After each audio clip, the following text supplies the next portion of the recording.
Bibles exist in many different languages and formats. Today, we take for granted that we have multiple versions of the Bible readily available in English. But it was not always so. In this video, we will very briefly explore the story of how we came to have the Bible in English. Hi, I'm Steve Silver, Director of the Library at Northwest Christian University. One of the great joys of my job is curating the Sarah E. Bushnell Rare Book and Bible Collection, which is going to help us tell that story today. All of the images you will see in this video come from the NCU Library's collections. To begin at the beginning, what Christians call the Old Testament was originally written in Hebrew by Hebrews practicing their Jewish faith. In the time of Jesus Christ in the early Christian church, Greek was the predominant common language for much of the Mediterranean world. The collection of texts that came to be known as the New Testament then were written in Greek.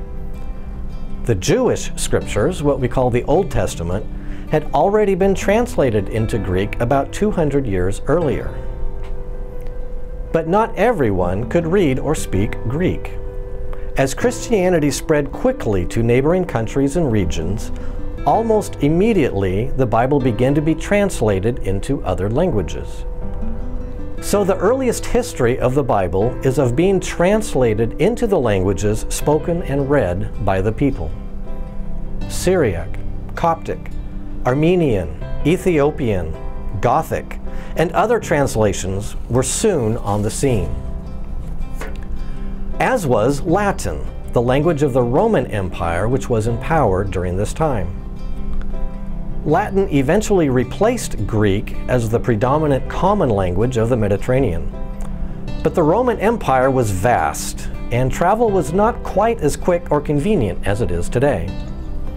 So, different translations of the Bible into Latin were springing up in different regions of the Roman Empire, which caused problems when church officials or others tried to compare notes on specific passages from the Bible.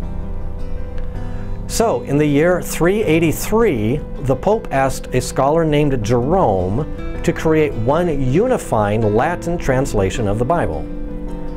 This translation became known as the Vulgate. The Vulgate was used by the Roman Catholic Church for over 1,000 years, and in fact came to be considered the actual inspired Word of God. The Church allowed no other version to be used either in worship or read by the people. This is the context in which the story of the Bible in English begins. Even before the 16th century Protestant Reformation, some were pushing back against the Church's prohibition against the Bible in any version other than the Latin Vulgate.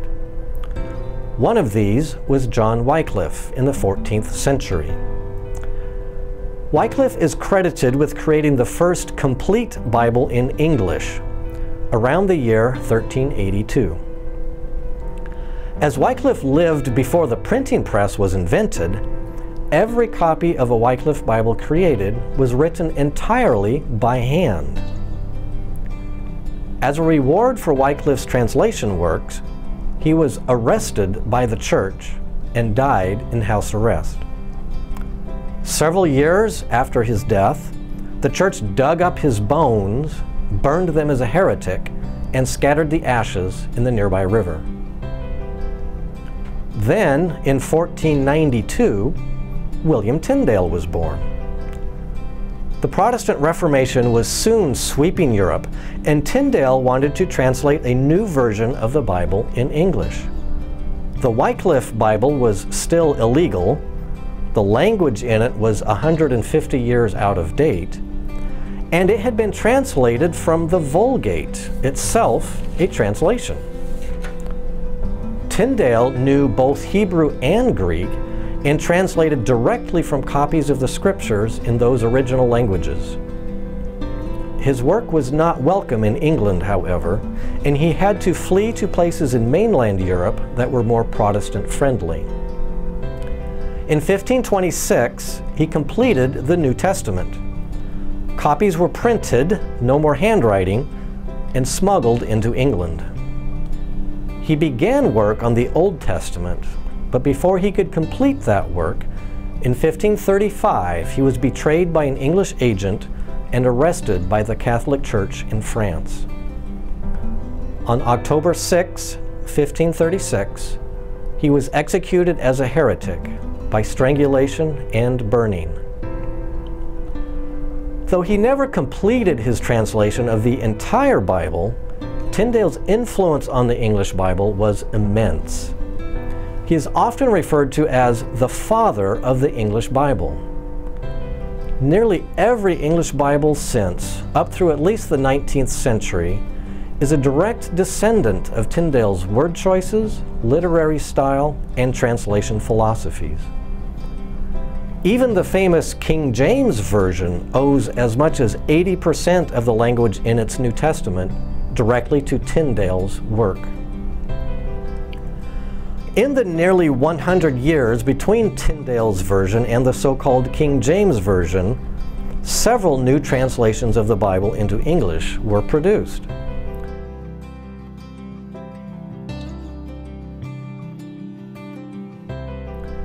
By 1604, when James became King of England, the Protestant Reformation had taken firm hold in England. Much like the Pope in Jerome's day, the new king wanted a new unifying translation of the Bible in English. He commissioned a rigorous translation process involving over 50 of the country's best biblical scholars. Published in 1611, the new version was as much a revision of the work of Tyndale and others as it was a new translation. It was excellent work for its time and eventually achieved King James's vision, becoming the de facto Bible for the English-speaking people around the world for about 300 years. As was the case for the Vulgate and the Wycliffe Bibles, language and scholarship moved on, however, and the King James Version began to be seen as out of date, even as it was revered and rigorously defended by many. Eventually, in 1881, a revised version of the King James was published. It was very creatively called the Revised Version. Many people were quite upset that their favorite verses had been changed, or in some cases even removed entirely. Biblical scholarship and archaeology had advanced significantly since 1611, calling into question some of the Greek and Hebrew texts upon which the King James was based. This controversy is not entirely over even today, as a small King James-only movement considers the King James to be the truly inspired Word of God in English, rejecting all other English translations. The Revised Version of 1881 proved to be just the first in what would become a flood of new translations of the Bible in English, with literally hundreds of differing versions of the Bible available today. Some are more literal, word-for-word translations, which can more accurately portray the original text, but can be awkward or even difficult to read in English. Others try to translate the meaning intended by short phrases or sentences rather than single words, with an aim towards retaining the intended meaning while being more readable in English. And then paraphrases, such as The Message, try to capture the thought behind the words into contemporary English language, rather than strictly translating the actual language in the original. There are versions intended for particular reading levels, even children's Bibles. Many versions are driven by particular doctrinal or denominational understandings.